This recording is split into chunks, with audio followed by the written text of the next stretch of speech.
O meu socorro vem do Senhor, que fez os céus e a terra. Ele não permitirá que você tropece. O seu protetor se manterá alerta. Sim, o protetor de Israel não dormirá, ele está sempre alerta.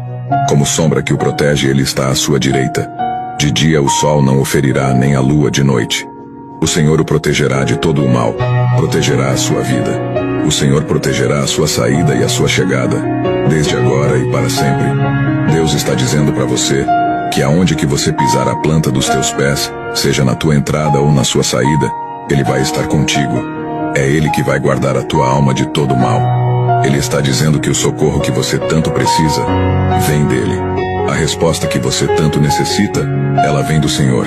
E Ele não permitirá que os seus pés vacilem, porque aonde você pisar vai ter sinal de bênção. Descansa, porque aquele que te guarda não dorme. Receba essa palavra com fé, em o nome do Senhor Jesus.